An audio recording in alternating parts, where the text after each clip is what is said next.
Well, good evening, everybody. Welcome to the latest in a series of CCMOSC chats. We are extremely pleased to be able to have a discussion this evening with our recently appointed coach, Mark Jackson, and we're looking forward to get to know you a bit better tonight and to perhaps pick your brains about what's been happening behind the scenes. So, welcome, Mark, and thank you very much for giving up your time for us this evening. No problem. I'm looking forward to it. I'm looking forward to meeting everybody, and it's been a long 3 months, so it's a good chance for me to get to know everybody a little bit better. So looking forward to it. Well, you've had, I suppose, the priority for you would be to get to know your players and staff first and foremost. But hopefully, you'll find that the fan group here on the coast are very passionate. They're very loyal, and they're also quite knowledgeable about the game. So hopefully, you won't get too many dumb questions, but you'll get plenty of informed views, I guess. And as we say, everyone's a critic, but it'll be interesting to get to know you better tonight. So I'm looking forward to it personally, and I know that the rest of our membership are. Just to kick off, perhaps I'd like to dig into your background a little bit, if we may, just to get to know you a bit better. Who would you say inspired or influenced your view of football and your desire to become a footballer when you were growing up? Yeah, I think I was a little bit different to like kids are nowadays. Kids start at such a young age. I've got a little boy who's 7, and he's in the Leeds United Academy. I didn't start playing football till I was 10 years old. So I grew into it quickly. So I'd say my parents, really. My parents, although they never really forced me into it. I did lots of sports, football, karate, swimming, and I just kind of I was half decent at football. So it I just tunneled off into that direction.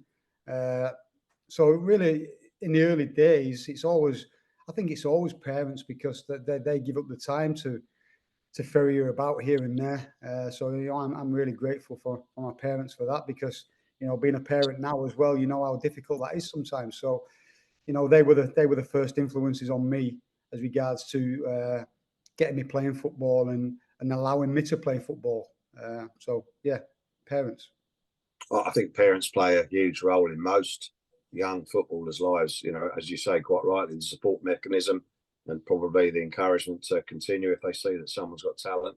But I guess it's always a fine line between encouraging your child to do something that you hope that they're going to enjoy and love, and I guess pushing them, into a position where they're maybe uncomfortable, and that can I guess in some cases make them fall out of love with the game. So it's good to hear that your parents had the balance seemingly about right between encouraging your aspirations and not making you feel that there was pressure on your shoulders.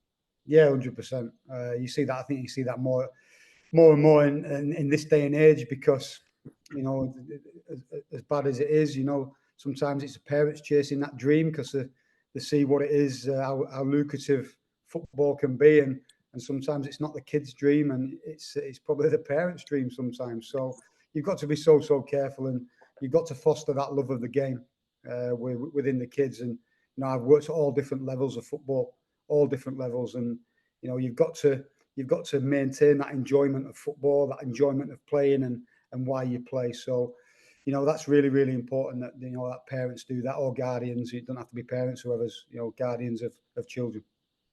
What age were you when you went into the Leeds United system, Mark?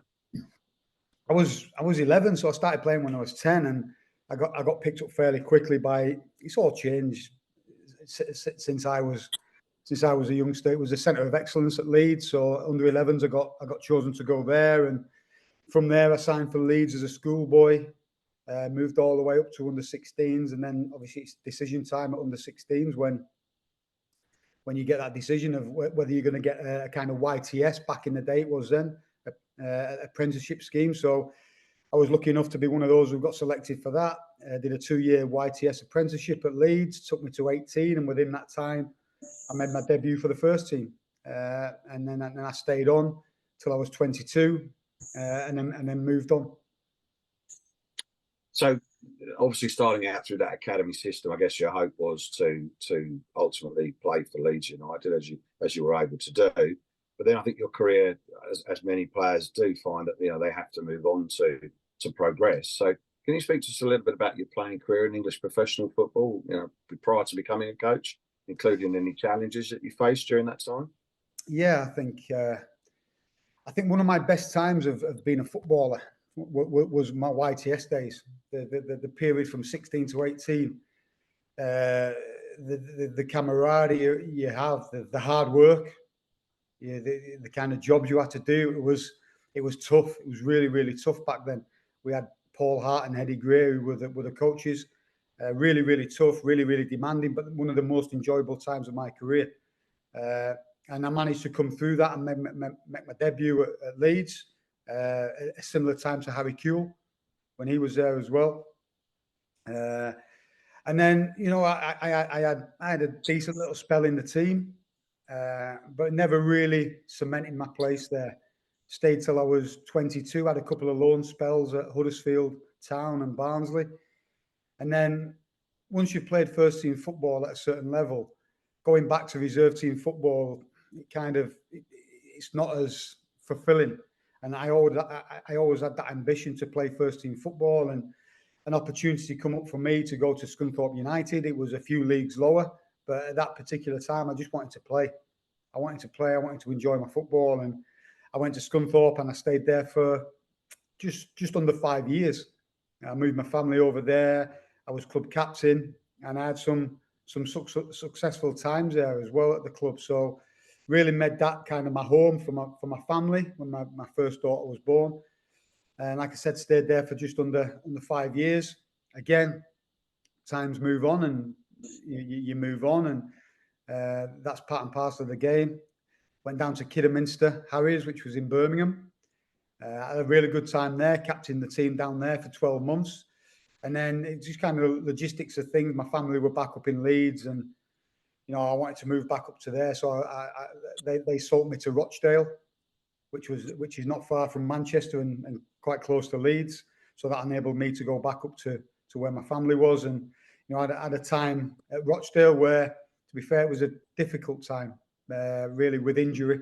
I had a lot of injuries, and the injuries started kicking in for me then at that stage of my career. And I kind of fell out of professional football then and went into kind of non-league, semi-professional, because of the injuries, and I just couldn't sustain training day in, day out. So the kind of semi-pro game suited me a little bit. It enabled me to start on my coaching career, my badges, and with that, that's when I first really embarked on, taking the qualifications, but really getting a love for coaching, and really integrating myself into that pathway for myself.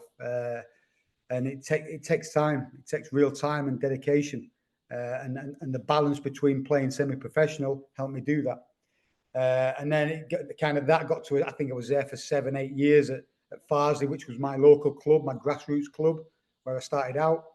I was first team player coach, and kind of went into the assistant manager role and run the academy there, set up all the academy, and then kind of drifted into the background of playing. Really, I had some young players coming through, and at one point I was keeping a few of these young players out of the team, and I'm thinking to myself, I'm waking up every day in the morning. It takes me about 3-4 days to recover. It's not a nice feeling, and I'm holding these youngsters back. So I kind of just gracefully took a step back, and I realized that time I wanted to concentrate on the coaching side of it, the management side of it, dealing with the players, and things like that. So it was just kind of a natural progression. Everybody, some people have a big fanfare that I'm retiring and everything like that, and I kind of drifted into that new pathway, which I was comfortable with. What age were you when you transitioned to coaching full time, Mark? Full time. Do you know what? The time flies, doesn't it, in football? And someone asked me that the other day, and I can't remember, because I kind of transitioned. I think it was about 2008, 2009. I started to transition fully into coaching, fully into it. Was it always in your mind to transition to coaching after your playing career, or was it something that just occurred? No, when I was at Scunthorpe, I wanted to go into something like to do with fitness. So whilst I was going through one of my injuries, the many injuries I had there, I did a kind of fitness trainer course and a PT course, and I kind of saw myself doing that. And when I went down to Kidderminster, because I was living away from home, I volunteered one night to go and do some work in the community coaching. And I just kind of, because I was living away from home then as well, I just kept volunteering. I thought, you know what, I enjoy this. I enjoy working with young players, and I kind of put aside the PT stuff. You know, paid a hell of a lot of money to do a course and kind of put it to one side, and kind of started on the pathway of coaching. And that's where I kind of really kicked off. That was about 2006, I think. No, 2005, 2006. What coaching badges do you currently hold, Mark? I hold all of the English FA ones, and I'm just currently on the pro license. So I've got 2 modules to do on the UEFA Pro license, the English one, which is the highest qualification you can get. If I look a bit blurry-eyed for the last 2 days, I've lived on. I've worked it out. I had 4 hours sleep in the last 2 days, so I've been on. I've been logging. I've had, because it's a residential course and it's over modules, and obviously I can't jump on a plane and be there. So over Monday and Tuesday, I had to log on to something like this, where I had to be present in the room and taking part in the tasks and the lectures. So I logged on Monday night from 10 p.m. till 5:15 a.m. Holy crap! And then last night I logged on from 8 p.m. till 4 a.m. So yeah, I'm feeling it a little bit today, but I'm trying to push through. That's a real challenge by the sounds of things, Mark. But hopefully those you'll be able to complete those modules in the not too distant future, and just concentrate then solely on coaching. Yeah. It's a really enjoyable course. Really enjoyable. It's more about the management side of it, and this particular module was really interested me. It was creativity and influencing. So it's about how you influence people, and they brought actors in, and we had to do scenarios and things like that. So it was really beneficial for the role I'm in now. So it's good. It's possible that some people don't necessarily appreciate fully the range of skills that a good coach needs to possess, not just the technical or the tactical nous, but also the man management side, the media management side. There's so much to the role of head coach these days that it takes a very wide range of skill set, I'd say, to pull it off successfully. And we've seen people who have been very good at it, and people at this club who've not been so good at it as well. So I take my hat off to you, because it must be, the mental juggling must be quite some feat. Yeah, it's good. But if you've ever, as you get to know me, you'll know that every challenge I come across, some people see it as a challenge. I always try and see things as much as I can as opportunities. See it as an opportunity. An opportunity for me to learn off different people, for me to get better, for me to test myself all the time. I ask that of the players. We always ask that of the players, that they get better every day. So if we're not doing that as staff, if we're not trying to live up to that as well as staff, and we become kind of people who have a fixed mindset and don't want to grow, then I think you're only going one way, and you're going to hit that ceiling really quickly, and then there's nowhere to go. So, you know, I always encourage players to get better, my staff to get better, and I've got to do that as well, and it's a passion of mine. I think it's fair to say the club doesn't just develop players; it also develops coaches. So it's an environment, I would imagine, that embraces that and encourages that kind of mindset. Yeah, 100%. I spoke a lot to Monty when he was over there. We were always in touch, and he was growing on his journey, and he was learning all the time, and that's where we used to connect, and we used to share ideas about player development, how we play, and stuff like that. So, you know, he had that kind of mindset, and I think, you know, the club played a big part in his development. But I think he's the same as me. He's continually wanting to grow, and I think any good coach does. I had a conversation with someone the other day, and we were talking about Sir Alex Ferguson, and I was saying that why he survived in the game for so long was because he was always adaptable. He never thought he got to the top or he'd made it. He was always adaptable. He always looked to freshen the team up. He always made big decisions, what people looked at sometimes. And we were speaking about Jaap Stam, how he got rid of Jaap Stam one year, and he was performing really well because he knew what was coming further down the line, and he had to mold the team and adapt the team. So he was always forward thinking. And I think he retired when he knew he'd kind of lost that drive to continually evolve and develop. And I think he probably knew it was time. When you look at, I mean, from a spectator's board viewpoint or a couch coach myself, I look sometimes at the bigger European clubs and the challenge that having a coach with sufficient respect and authority and gravitas to command, the respect of his playing group must be quite significant, because there'd be coaches there earning less money than some of the star players, and that must have an impact on the dynamic in and around that playing group. Maybe not so much of an issue here in Australia, but certainly I would imagine it's a huge challenge for some of the leagues in Europe, particularly.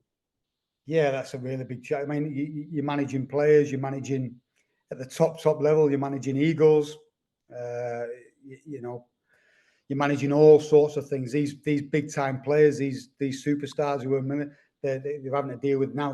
They have their own coaches, who have their own fitness coaches. So how to control that of what you want to do at the club, and they're going away and they're listening to this voice and that voice. So it's a lot about managing. Is a lot about understanding people, understanding situations, understanding your team, and I don't mean your playing team, but your coaching team, and letting people within your coaching team with the expertise you have, because which we spoke about on the course in the last 2 days, there's so many people out there now who are qualified, so many people. So you can't be that.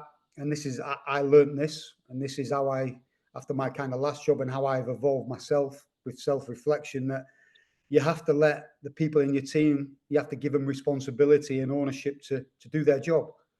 If they don't, if you try and micromanage all the time, it's difficult. And that's a challenge it's certainly a challenge for me as a person who, I like to be in control. I like to have a hand on everything. And, I've learned as I'm getting more experienced in my coaching and managerial career that sometimes you have to take a step back. You have to put your trust in people. You have to, just prod people here and there and nudge people in the right direction rather than taking a lead and being so direct all the time. And, that's the thing I'm really, really working on at the minute at the club with the staff. I've worked with 2 of the members of staff before in Danny and Andres, but the rest of the staff are new. And we're still getting to know each other. And I'm still getting to know their strengths and how I can push them. And, I want them to be better. I want them to get better every day. And I want them to excel in their careers as well. So we're trying to create this environment. There's a really, really good environment when I first come to the club. But like anything, it has to move on. It has to evolve. It has to adapt. It has to change because, people change, players change, personalities change. So you've got to be evolving all the time. And that's what we're trying to create. Indeed. So how did the opportunity to coach CCM come about, Mark?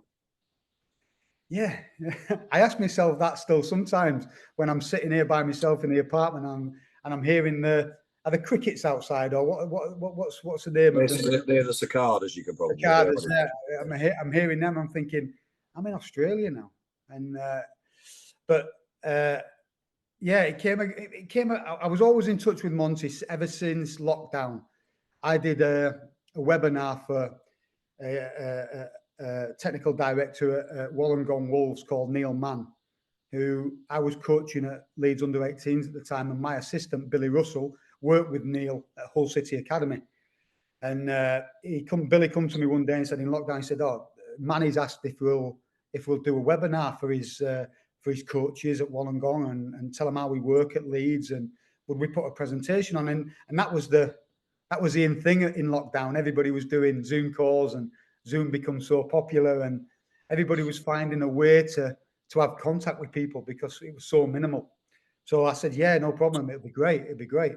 So we did the presentation, and Monty was on it. And I knew of Monty. I think Monty knew of me. We're from the same area. We never crossed paths playing, but he grew up in Leeds, and I'm a Leeds lad. And he stayed on the call at the end, and we got chatting, and we exchanged numbers. And we agreed to keep in touch, and we did. Throughout that time, we kept in touch, not all the time, sporadically throughout the season, talking football and how you're going and what challenges do you have, and this is my challenge. How did you come about it? So it was really, really good. And you know, he always used to send me the pictures of the ground and just to rub it in. And I used to always think, that's amazing. It's got palm trees at the end of the stadium. It's amazing. So we were talking. It was kind of just before he left, and we were always in conversation. He was really supportive of me when I kind of lost my last job at MK, and he was one of the first people to ring me and say, "Listen, keep your head up, because you know it's a really tough time for managers when that happens, and there's a lot of you go through a lot of dark times, and you have to have people to support you, and the amount of people who did, and Nick was one of them. So I was really appreciative of that. And we were chatting, and he messaged me one day and kind of said, "Listen, there's a possibility I might be leaving." I said, well, I was shocked, and he told me that, and he said, "I won't." He said, "You know what?" I said, I've got a young team here. I don't want anybody to come in and rip it apart, rip it to pieces, and go a completely different way. We've got something unique here with young players, and we give young players opportunities, and we give players who are maybe not performing elsewhere opportunities, and that's who we are." And he said, "You know, I'd put your name forward if you wanted to do it." And there was something inside me, and I said, "Yeah, please do." And it went like that, from the point of me putting in my CV to Matt Simon. I knew Andres was over there as well, and I got a call with Matt, and he said, "Listen, we want to interview you. Would you be able to do it at 6 a.m? So I said, "No problem." I spent all night putting a presentation together. They never asked me for my presentation. So we had a conversation, myself, with Matt Simon, with Rich, and with Anton, and it was a real thorough, in-depth conversation and interview, where I felt they were, really probing me and asking a lot of questions about things. And I had this presentation ready to go, and and they were gathering all their information through kind of interaction verbally, which is a good way to do things, because I think you get to know about the person better than just showing slides and footage and stuff like that, and doing that. So yeah, and literally not long afterwards, I can remember coming off the call, and I was taking my little boy up to Leeds that night, and so my agent, who works for me, and he rung me and stupidly told me who else was in for the job. Stupidly. And I was taking my little boy, my face dropped, and I was like gutted, because I come off that call thinking, I want to work at this club. I want to work with these people. I want to work with these players. I want to work in this environment. I want to work. It just suits who I am. If you look at my career, I've come through as a lad at Leeds, and it's my hometown club. When I went to Scunthorpe, it's 50 minutes down the motorway, but I moved my family over there because I wanted to be part of the community. I felt that's so important. When I went to Farsley, I wanted to be part of the community, because it just fitted right with me. And when I heard who was involved, I went, I've got no chance. I've got no chance. I've got no chance. They're going to go for that big name. They're going to go for the big name. They're going to go for the big names. And I was good. My face dropped. I never spoke. My missus knew there was something wrong. And I was watching my little boy train. I wasn't present. I was just gutted, a little bit gutted inside, and there was no reason to be, because nobody said anything. But I was gutted because I thought, I'm not going to get that over these particular people. They were big names. And the next day, I got a call saying, "We'd like to offer you the job. You were the standout candidate for us after the ones we interviewed." And I was made up. I had no hesitation, believe it or not. I had no hesitation. My wife had no hesitation. She's backed me fully on everything I've done throughout my career. We've been together since we were 14 years old at school, and my kids as well. No hesitation. No hesitation. And bearing in mind, I've got a daughter who's 23, one who's 19, and a little boy who's 7. No hesitation whatsoever. So yeah, we got going. I jumped on a plane on the 24th of September, my little boy's birthday, his 7th birthday, so I missed it, and I flew over. Wow, that's quite some tale there, Mark. I'm yeah, stunned really about how that. And sometimes I think in life though, things happen for a reason. I mean, your path had come to an end at MK Dons, and then this came out of the blue unexpectedly. And I'm not, whilst I'm not personally superstitious, I am very fatalistic. I think things happen in life for a reason, and if the gut instinct says to you it's the right thing to do, you've got to back your instinct and see where it takes you. So, and I think people often lose sight of the fact that it's not just signing a coach, as you just mentioned there. You've got a family. You've got a kid, a young boy in the Leeds United Academy. I'm assuming, assuming your family are all coming over, and obviously you'll need to find somewhere for your son to continue his journey as well. So it's people don't, I think, quite realise how much is involved with the football journey, because not just coaches but players as well have to uproot their entire lives and move to often the other side of the world in this case, and it's a big deal. I think people need to understand that. Are you able to speak about the challenge of coming into the club and coaching a team who you probably knew very little about before you came here, so close to the start of the season? Yep. Yeah. I kind of, once I knew I was getting a job, I have certain strategies and methods in how I get to know players and how I analyze teams and know the players. Within that, I knew who I wanted to come with me. I knew Andres were there as well. I knew I wanted to come with me and Danny, because in the summer we'd been watching games together. We'd been floating the idea of working together again.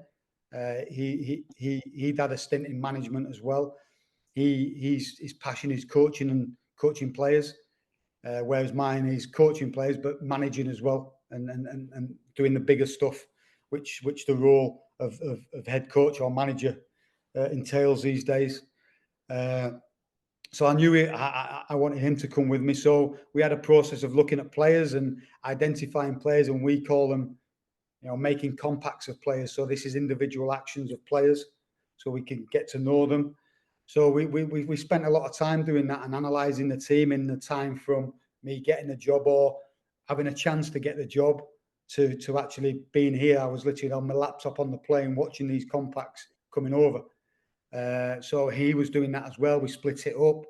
We said, you do this half, I'll do this half. Andres was doing some as well. Andres was feeding us information of his views on the players and the team and where we were.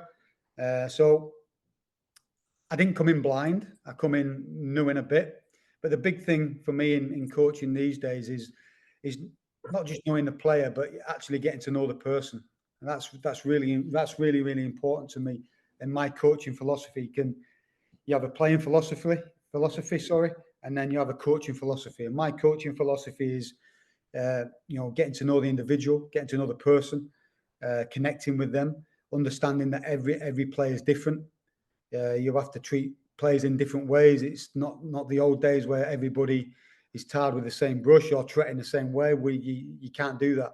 Society now has evolved, and everybody is different. Everybody's you can connect with them in different ways. So understanding that takes time, and you can only do that by getting to know them. And I had to be in the building for that. But as regards to their skill set as players, we had a good idea of where we were. We had a good idea of how we wanted to implement things. But like anything, it takes time. So I was able to get that ball rolling straight away.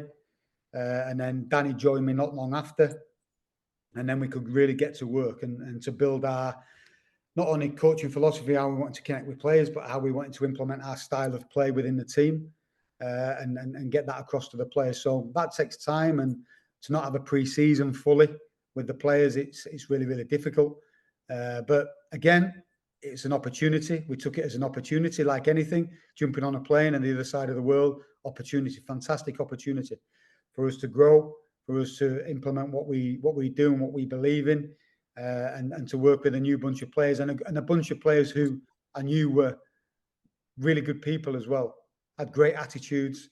Had lots of conversations with Monty, and you know, he was kind of, listen, you go in, you get to know them yourself, and then if you need help from me, I'm there. So yeah, and this is where we are now. We're still on that journey now. We're still on it. We're still on the journey, but things are starting to drop into place now, and things are starting to come.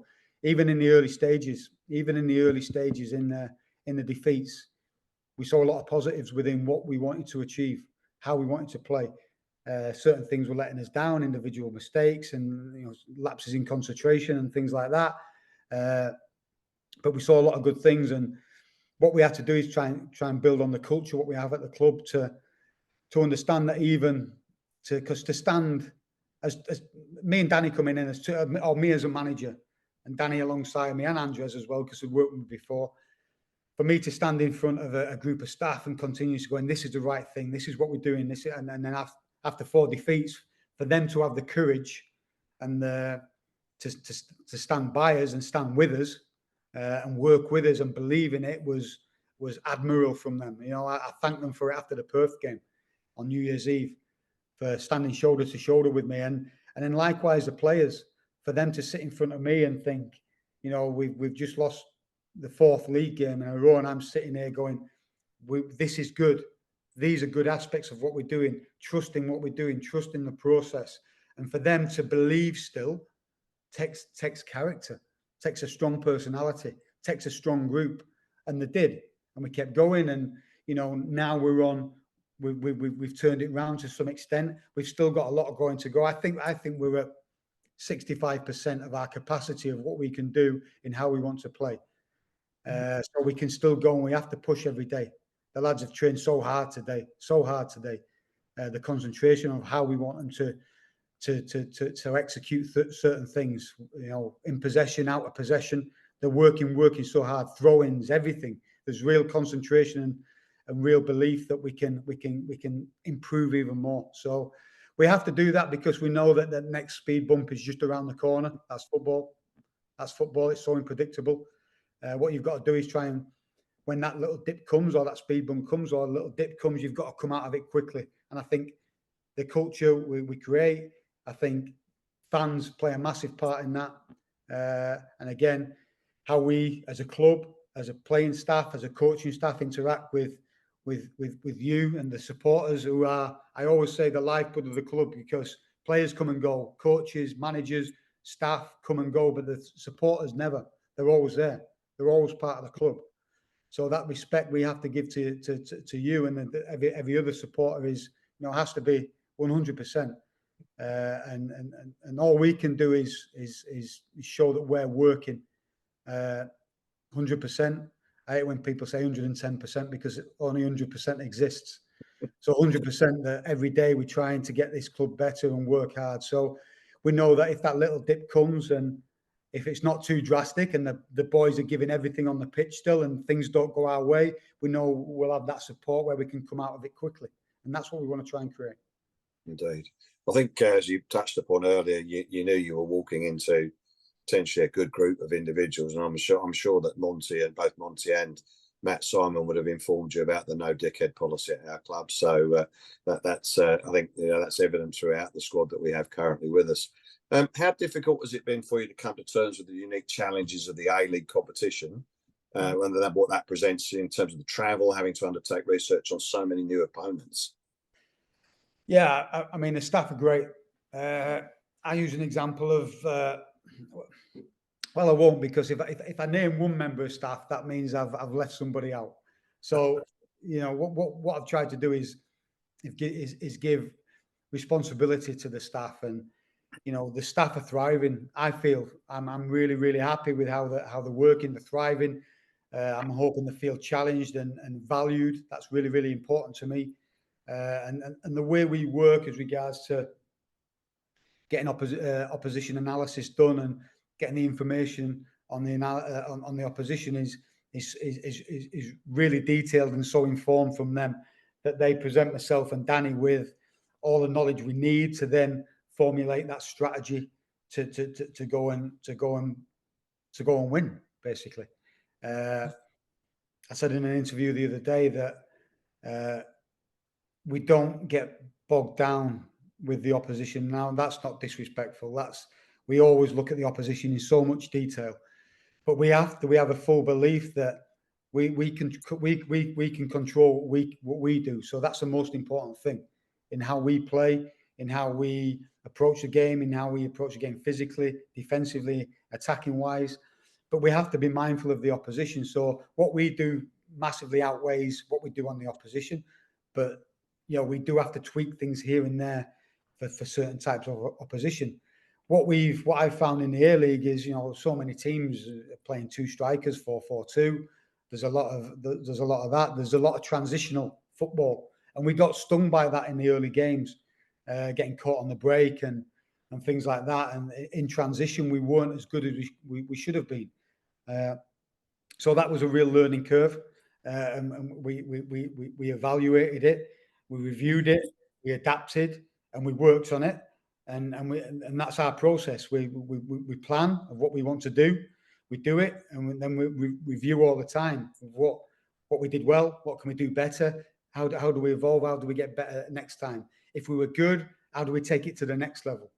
And that's what we do. And I think, without getting into a tactical conversation, I think as supporters, you've probably seen us in playing slightly different ways without it being so drastic within games.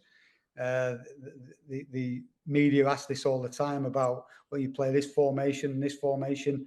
We adapt formations in the game fluently, whether we're building with the goalkeeper, whether it's a goal kick, whether we're building in the mid-third. If they're pressing with two strikers, what do we do? If they're pressing with one, what do we do? Do we play with three forwards? Do we play with four in midfield in a box? We try and be very fluid, and that's part of our philosophy. But it's also about us educating the players. We're a club who develop young players and give opportunity to players who maybe have fallen away elsewhere, and we try and raise them up to a level where the club can benefit, so we can sustain and grow and be there for the supporters, and we can get better and survive. But also, I think it's ingrained in the DNA of the club, the young players coming through. So, we have to continue that. I've got a responsibility to continue that, and it's a real passion of mine. I'm not just here to coach the first team. That's my priority, my main focus. But I'm here to align the academy and the MPL team and make sure that the club have that conveyor belt of players coming through all the time. So who's next? Who's next in the 23s? Who's next in the 20s? Who's next in the 18s? Who's next in the 16s? Who's going to be the next one? And how do we align that? And how do we create that environment for them to come through? And we put challenge on them, but we support them and get them ready to do that. And it's a big task. It's a big task, but it's a real exciting task. What we need to do. Going back to the question again, I think the biggest one for me, the travel. That's really, really difficult, and it's been a real eye opener. But again, it's an opportunity. It's an opportunity for us, or me and Danny, and certainly Andres, who've not lived it before. It's an opportunity for us to develop a way of working which is different, and develop a way of coping with this multiple travel. I think when we were over in the Philippines and we had Melbourne City, then Brisbane, we touched back down at COE for a day. But I'm not classing that, because we literally touched the ground and went back again. So it was virtually 11 days we were on the road, and credit to staff, because we found ways of working. Before the Brisbane game, we had a lot of illness in the camp as well, and I never mentioned that. We had a lot of illness. Me myself, I was out of action that morning of the game, and the players as well. Some were really, really struggling. So we found a way. We found a way to come through it, and to get our points across. And even when we couldn't train, to analyze and review and get our game plan ready. And that's the opportunity I'm talking about, for us to get better. So next time we come up against that, we know how to work. Next time we come up against that problem, we know what we need to do, and that's how we want to evolve as a team and constantly get better. So again, it's an opportunity. It's not. It's a challenge, of course, but it's an opportunity for us to grow, do things differently, and be successful. Yeah, you're right. I mean, it's interesting to hear your viewpoint on that, because obviously, there are different challenges in say English football, with the number of games you play and the frequency at which you play them. But that's kind of counterbalanced here in Australia with the challenges of travelling sometimes 10 or plus hours for an international game, but even 5 hours for in the air just for a domestic game, or 3 hours to New Zealand. So it's interesting, that's obviously going to be an important part of your coaching journey, and no doubt you'll look back on those things and tweak them over time. But certainly, after the disappointment of the first 4 games, you managed to steady the ship and move forward with real progress. I was interested. I spoke to you post game at the Wanderers on Saturday evening, and for me that was the consummate away performance at a very difficult venue. You seemed to contain the opposition pretty well. I mean, I don't think Danny made many saves all game to my recollection, and we got the goal and could arguably have got at least one more on the day. And I thought that was a really professional, disciplined performance, Mark, from where I sat. And a 1-0 result was richly deserved. Yeah, we had to do a lot of work for that game, and like I said, we were concentrating on ourselves, but we had to be mindful of what the opponents were going to bring, and we knew they were a good team. We knew they had good players, individual players, but also well coached. I have to give them that, and we had to come up with some variations of what we might do, because we thought they might build as a 3 or a 4. So we had different scenarios of what we would do. I thought first half how we played with the ball was really, really good. How we opened them up.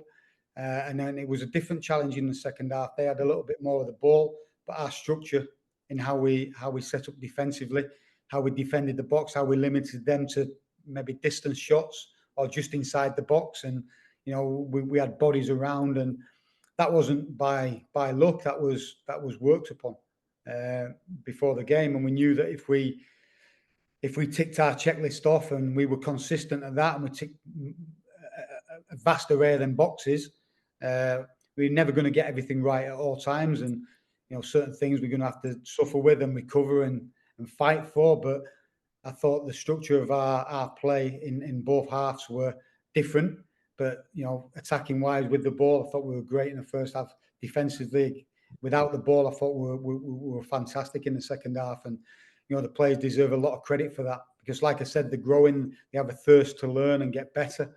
And it's not always easy to do that. You don't always get the buy-in from a group. You might get a buy-in from a few, but we've got full buy-in from the players, and they want to go out and execute it and work hard as well. So, yeah, I agree. It was a really strong performance. So, given how well the team went last year, Mark, what are your expectations for this season? What would you consider to be a pass for the season? Well, I think we've got to be looking finishing as high up in the table as we can, and we've got to get in those playoffs. We've got to be in the mix come the end of the season for sure. The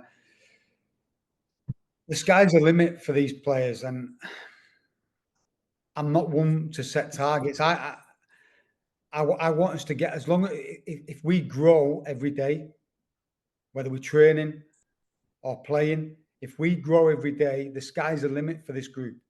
Honestly, it is. And I don't care whether other teams have got bigger budgets or better players and big marquee signings.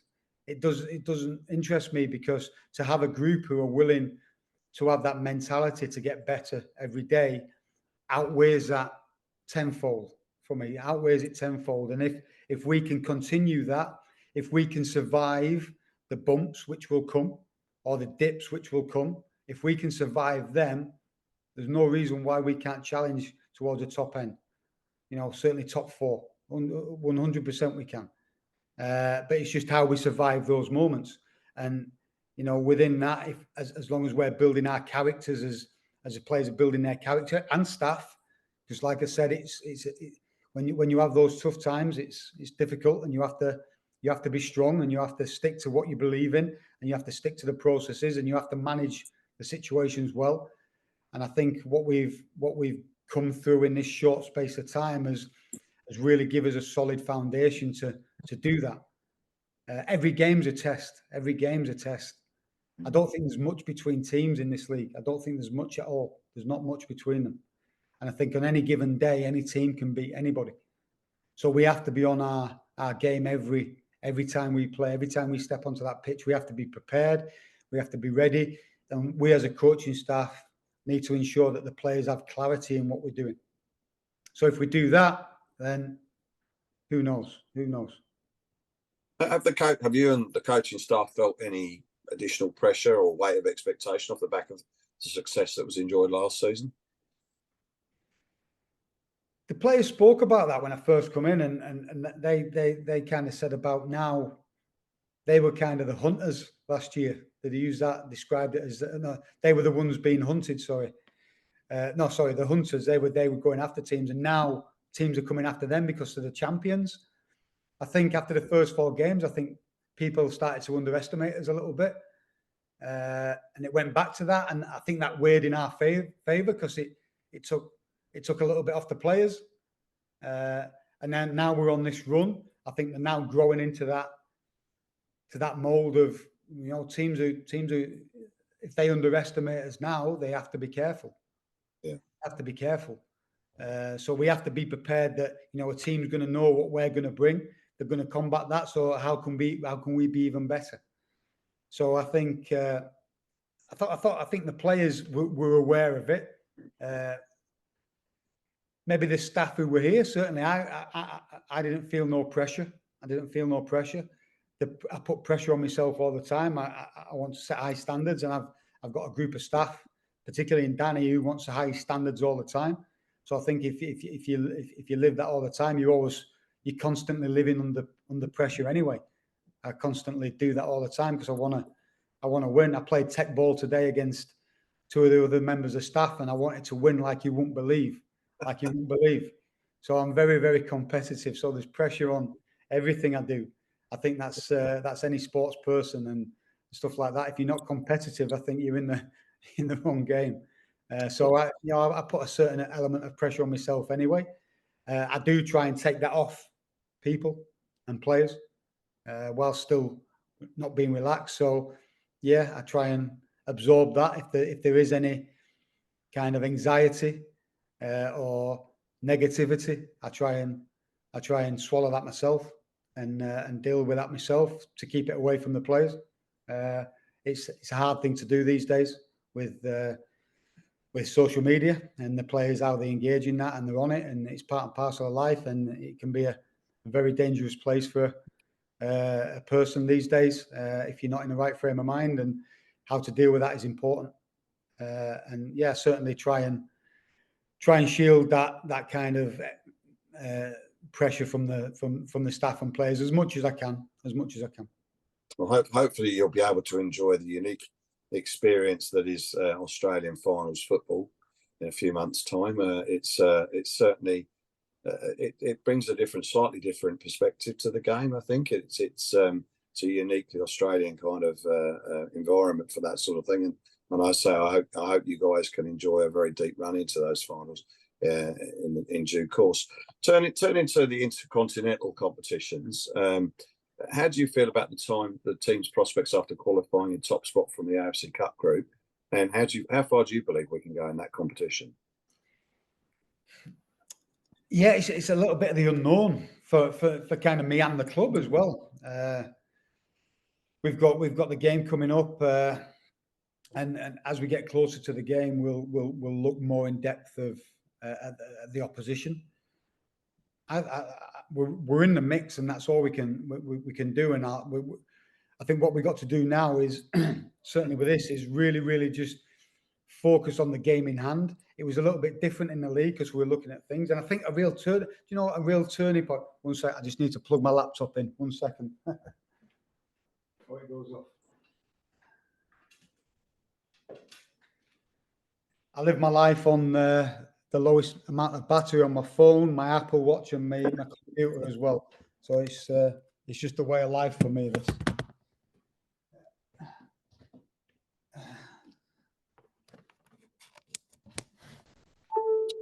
Okay, there we are. Yeah, a real. Do you know what, one of the biggest games, and I said this to someone the other day, and a big turning point for us was a game in Bali. That was a real test. That was a real test. A real test. Really tough place to go. Really powerful team and dangerous team if you don't get it right. And that was a big performance. So, yes, we didn't get the result we wanted against Terengganu, so we could have made the trip to Stalin a lot easier because that was horrendous with the pitch and everything. That was dangerous. And we had to take a bit of a risk there. And I was uncomfortable with that. But we managed to get the job done. And now we've navigated, I think, the most difficult part. Now we have a focus on one team who we can really analyze. We're at home in this game, and we don't want to look about what's potentially coming next. And after that, we just focus on this one game, and then hopefully we can get the result and move on, go back into the league, and then focus on the next game there. So again, the sky's the limit for this group of players. They can be individually what they want to be. Collectively, they can be whatever team they want them to be. I've seen enough to be confident to say that within the team, because of their desire to listen, learn, and apply things. They can go as far as they want to do. It's up to them. It's up to them. It's up to me to manipulate and coach and drive that. It's up to Danny and the other coaching staff to get the technical and grow them as players. But they've got to have that belief, and I'm seeing real positive signs that they are. So yeah, why not? Let's be honest. Let's be honest. I want to win the league and I want to win the cup. I want to win the league and I want to win the cup. There's no point me going around. I want to win the league. I want to win the cup. Is that a target? No, that's just what I want to do. I want to win. I want to win the league and I want to win the cup. So I'm sure every other player and every coach in our dressing room should have that mindset.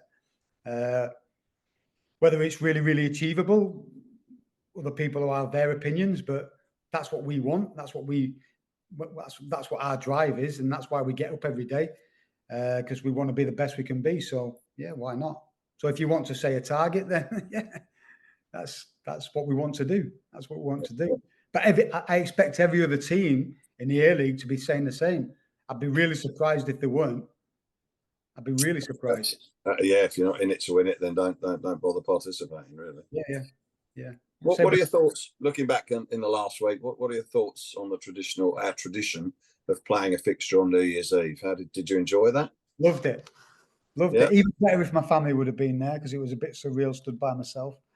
Not by myself. There was a lot of people around me, of course, but it was surreal. I really enjoyed it. I mean, that's the thing I love about Christmas in England. I love the game period over in England. Boxing Day and things like that. And it's been my life since I've been in professional football that Christmas is football. Christmas is football. So it wasn't different for me. I wouldn't have been as impressed if I was playing away at Perth. So it's a bit of a better experience where that we could have the home game and in such a surreal setting as well, with the fireworks and things like that. I loved it. I love that game. I love playing at home. I love playing at home at that stadium. One thing what gets me every time is, and I think it's fantastic, is when the supporters come on the pitch and the photo at the end. I love it. I think I saw Newcastle did something similar. I'm sure they did the other day, or whether they had a big group photo. But I think the picture's fantastic, and the fans. You just don't get that in England. You don't get fans coming onto the pitch in England. It wouldn't be allowed, and I think it's fantastic. I think it's great. It's all part of the DNA of the club, and its connection with its fans.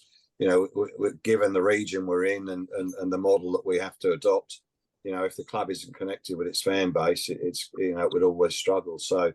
We're grateful for the opportunities that are given to us as fans. And I think New Year's Eve, it was a wonderful occasion. It was an entertaining game. There was some controversy in there, but, it was a good sized crowd in the house, and they got to see an entertaining game of football. So hopefully that will encourage many of those fans that maybe only come in frequently to come to more games. during the course of the season. And I'd say that the backdrop of the fireworks after is always a nice way to kick off your New Year's Eve.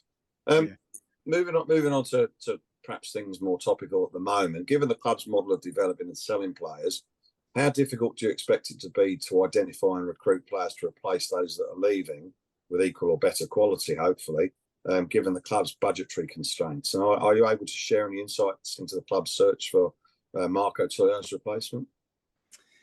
Yeah, so when you look at last year, you lost five big players, five starters in the team, and I worked it out. 36 goals, I think, and 15 assists from 5 players. We lost, or 3 players. 36 goals. So if you were looking at a stats thing, I have to replace 36 goals and 15 assists if you're talking about numbers, and that's a hard thing to do. It's a hard thing to do without if you don't have money to go out and get that ready-made striker who can come in and guarantee. There's no guarantees, but can give you a high percentage chance of scoring those goals. It's difficult. So when you lose players of that caliber, are you ever going to replace them like for like?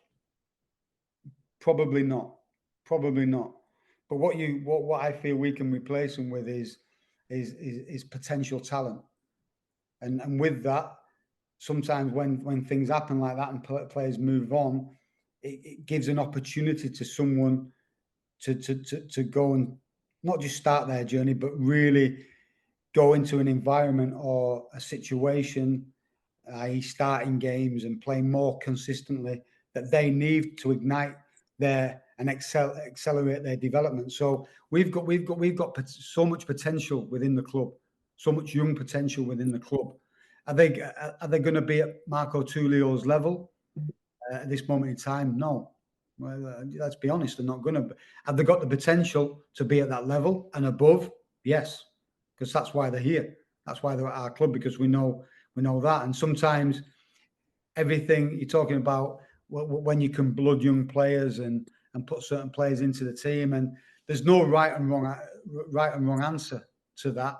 It's you can protect them all you like and think, oh, I'll put him on here and there, but sometimes if you're forced into go, right, there you go, off you go play. Sometimes that's the opportunity or spark which kind of ignites something really, really special. Sometimes it doesn't, all right, and then you have to manage it, and you have to think about how you approach it. But sometimes it could do that, and that could be a real possibility at our club, real possibility. Of course, all the time, me and Matt, even before the window opened, there's a lot of players who want to come here. There's a lot of players who want to come and play for this football club. And why wouldn't you? Opportunities for young players, opportunities to play at such a ground with supporters who back you and are really, really passionate and have got that family feel. Why wouldn't you want to? So we've got a lot of players who are showing desire to come and play here. Now our job is to go, all right, do these players fit our culture? Do these players fit the type of players we want? Would they fit into our dressing room? Do they make our squad better? Because that's the only reason why anybody would come in, is that if they made our squad better. Because obviously losing a player like Marco, we're a player down now. So if players can come in and enhance our squad and they fit in what we expect of them off the pitch and on the pitch, and they show potential that they can grow and be an asset to us on the pitch and for future as well, then we have to think about it. We have to think about it. And we're in a few of them situations at the minute, myself and Matt and Rich.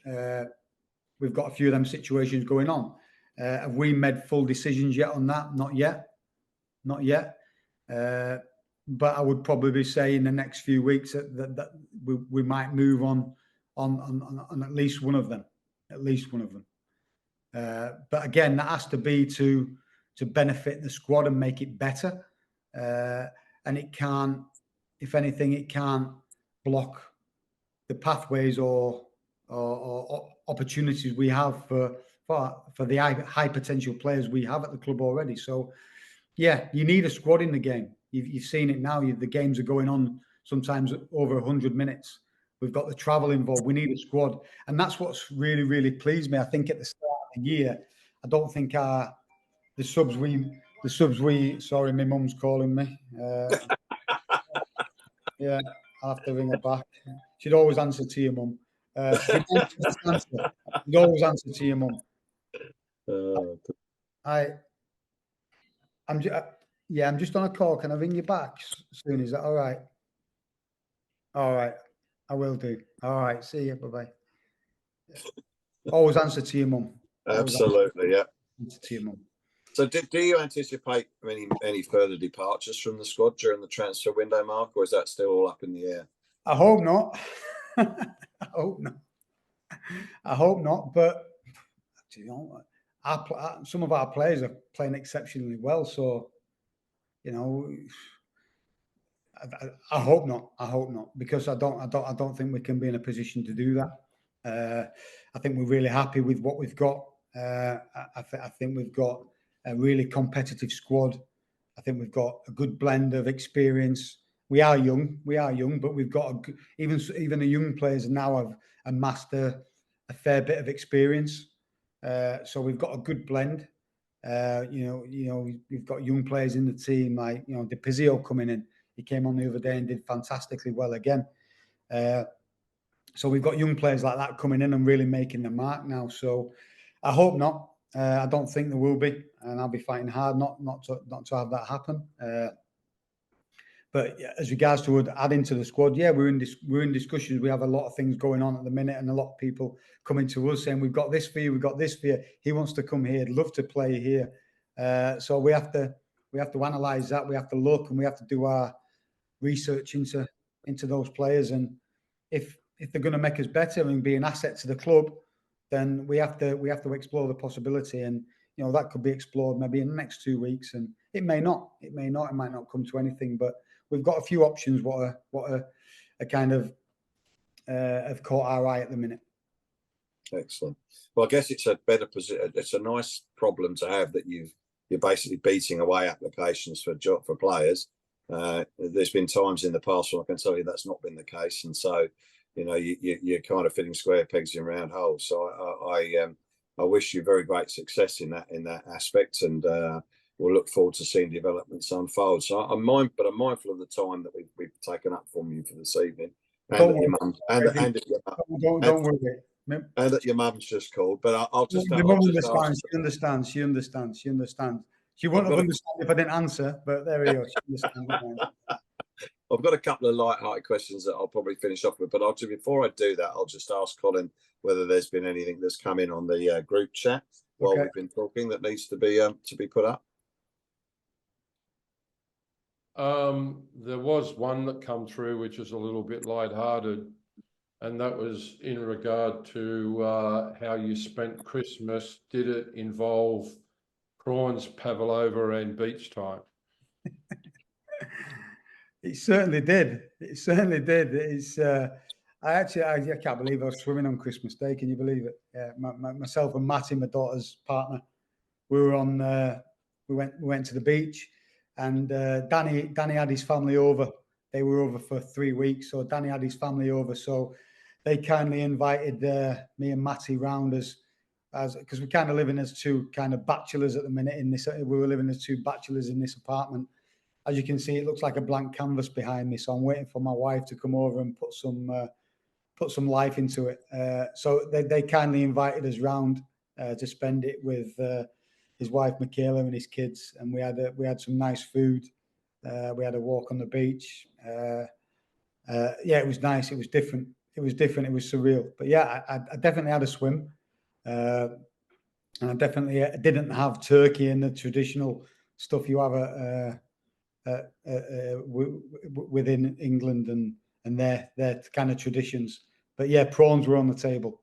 No pavlova, but yeah, prawns. We'll have to sort that out for you next time then, Mark. Your biggest problem you're going to have living on the Central Coast is choosing which beach to go to. So, and believe me, it's more of a challenge than you'd imagine.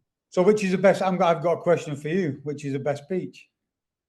Well, my personal favourite, I like Tawoon Bay. It's got a shaded or a sheltered side and a less sheltered side, plus a small channel and a reef. So if you like a bit of snorkeling, that's quite a pleasant spot to go. Okay. Generally, we pick our beaches depending on the time of year. When the tourists are in town, you go to the quieter beaches.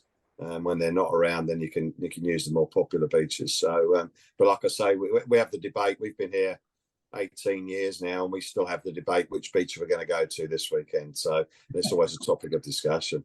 Turning back to the team, who would you say is the biggest joker in the squad? Biggest joker. You know who's got a really kind of dry sense of humour? Is Dan Hall's got a really dry. He's got a real dry sense of humour, and he's really coming out of himself now. He was really quiet.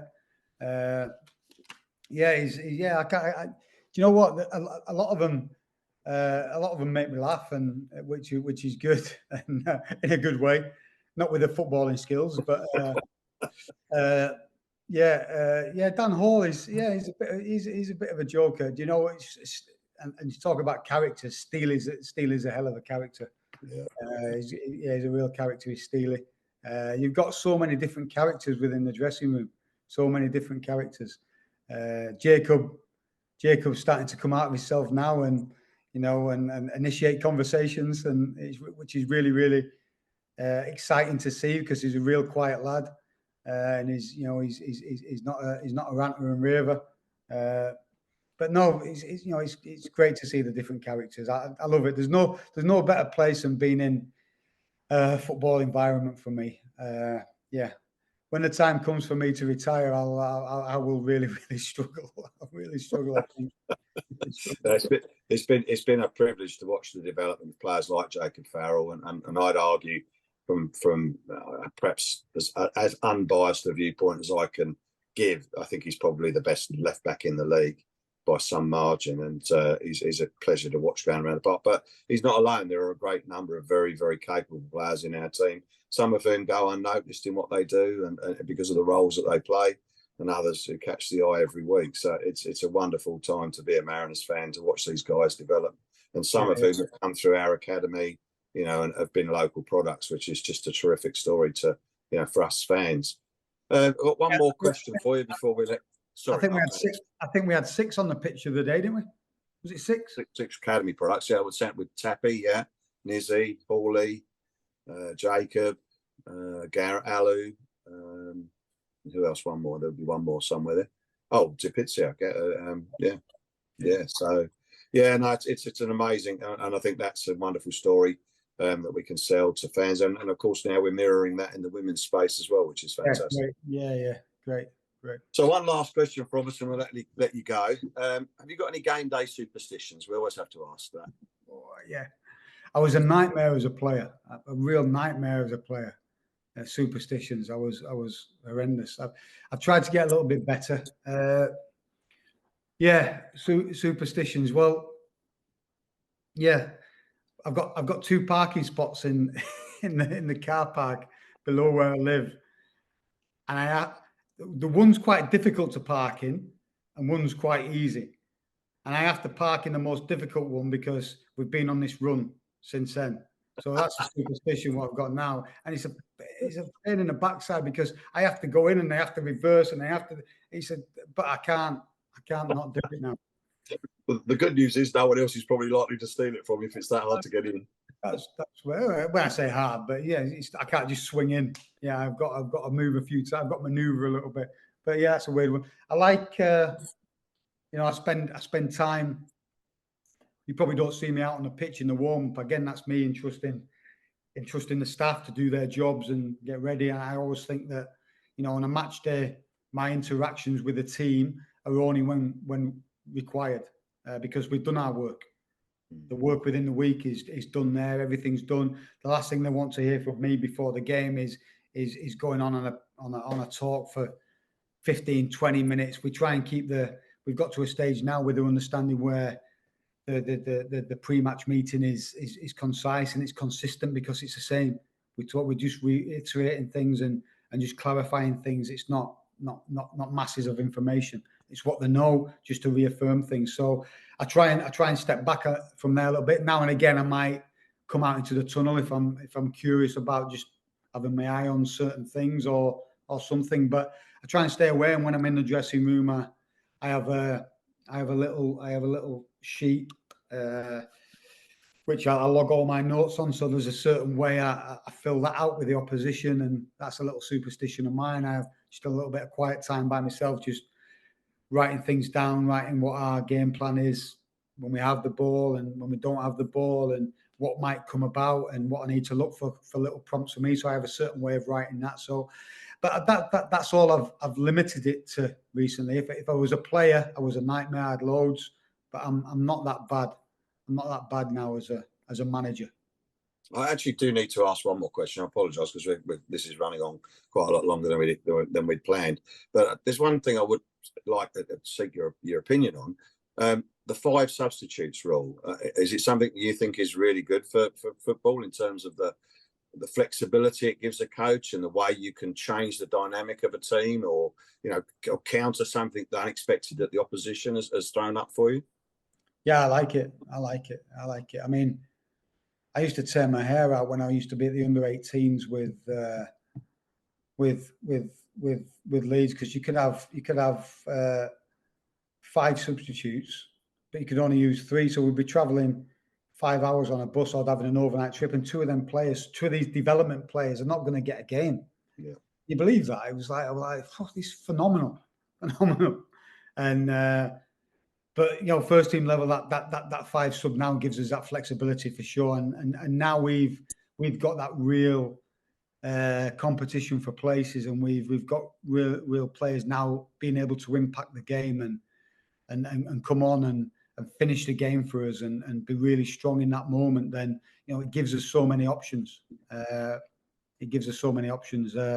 Yeah, we always have a strategy for how we want to use our subs. There's a lot of thought goes into that, and sometimes you have to think quick in the heat of the moment.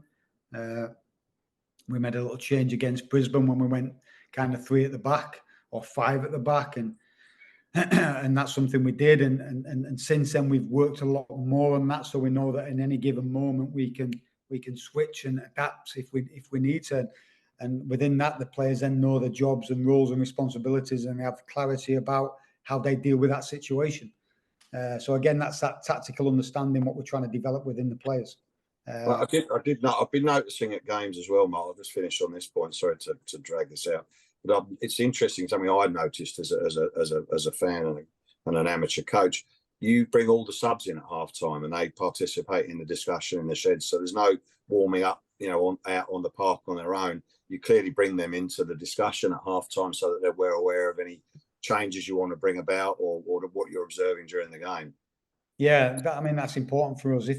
If we were going to really make a substitution, they'd come in and get the information. But then I think nowadays the warm ups are out. They're out with Bryce and they're doing the warm up there, so they're continually warming up in the game as well. I had this conversation, and I know. Don't worry about time, by the way. Don't worry about time. I've literally got. I want to stay awake for as long as I can, so I get a good night's sleep tonight. I'm pushing through, so don't worry about that. As long as I don't keep you. But I connected with someone back in England, and he was a substitution coach, and he contacted me on LinkedIn, and he had a presentation. He wanted to share it with me, and like always, I want to get better. I want to learn. I thought, yeah. There's someone here wanting to share something with me and give me their time. Why wouldn't I listen? So it was a really good presentation from him, and we're talking how do we strategize, how do we get players ready to enter the pitch. So it's kind of we expect players. So I use an example of a striker.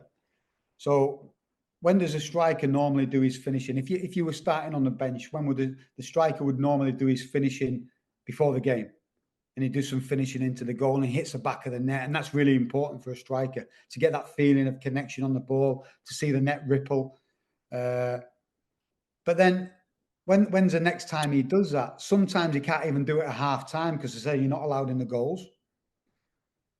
So the next time he could do that, if you wanted him to come on and you wanted him to come on and win the game in the 80th minute, how much time has elapsed then since he last hit the back of the net, and he might get one chance to do it. So how do you warm that player up to get into that finishing routine? Because you can't do it on the sideline. So it's about all these kind of ideas of how we can overcome these issues. And you're talking about the 1%. How can you gain that 1%? How can you improve that 1%? What can you think about? And it's all these different ways of how we can prepare our players. And those. So my point is there. Those players coming into the dressing room at half time helps them understand what we're talking about, what the problems the teammates have felt on the pitch, because we always let the players have their say at half time as well. That's really, really important. They have a set amount of time where they can discuss, and we're not present. The players are discussing themselves and they can feed back. And then we come together and we share ideas and we give my view, and the staff. I go with the staff, and we all have different things what we look at in the game, and we'll all bring together. And we always try and work to, Danny's brought a concept in through his experience, the power of three. We're always trying three key things. So anything more than three is too much. So we always try and work to the power of three, because it sticks in there. There's a lot of studies around how it sticks in somebody's mind a lot better. So being concise and reducing things down to what are the three key factors, maybe in possession, three key factors out of possession where we need to improve in the second half, or where we can exploit. So there's a lot of strategy and thought goes into how we conduct our halftime talks and things like that. So yeah, we're constantly trying to find the answer to that, about how you get your striker ready to do that. It's an interesting one. Amazing. Mark, I want to say thank you so much for your time tonight. I could honestly talk till midnight with you. It's been such an engaging experience for me personally, and as an amateur coach, I'm always keen to pick the brains of other coaches and improve my own knowledge and understanding of the game. But we will let you go. We'll let you give your mum a call, because I'm sure she's waiting for you at the other end. But it's been an absolute pleasure talking to you and getting to know you better as well. We wish you all the very best for the season. It's a pleasure having you here at our club, and look forward to chatting with you during the course of the season, and maybe have you back on at the end of the season for a wrap up if there's time permits. But we really appreciate your time tonight, and we wish you all the very, very best for the season. Julie, I won't forget to call my mum. Don't worry, I've seen a message in there. I won't forget to call my mum. Excellent. Just from me as well, and like I said, I'll go back to about how I want to connect with not just the community, but yeah, the whole area and the club and stuff like that. When you talk about having me back on at the end of the season, listen, if I can do anything for you next month or next week, just all you have to do is reach out and ask. All you have to do is ask. I'm a really honest person, and if I can't make a certain date, I'll be honest with you and say I can't make that date, but I'll always give an alternative. I'll always give an alternative for you. So please feel free to reach out and do that. And whether it's me or another member of staff or someone or a player, or whether it's just a chat where you want to, you've got an idea and you want to feed something. I'm open to things. I'm not a conventional manager who wants to shut away and stuff like that. I want to engage, and so yeah, it doesn't have to be at the end of the season. Don't just think that it can be at any point. Well, look, we appreciate that offer, Mark, and we will keep in regular touch. So thank you for giving me your contact details the other day, and I'll undertake not to abuse that. We have a bit of a tradition where our coach comes to our AGM in August. So if you're available for that, that would be fantastic. We'll have a further chat with you there about the wash up from the season and the season ahead. So certainly would like to pencil that in with you if we can. And yeah, we look forward to watching your progress and the team's progress over the coming months. Thank you so much. Thanks for listening as well. It's been great. Absolute pleasure. Thanks, Mark. Thank you. Take care. Bye-bye. Bye-bye.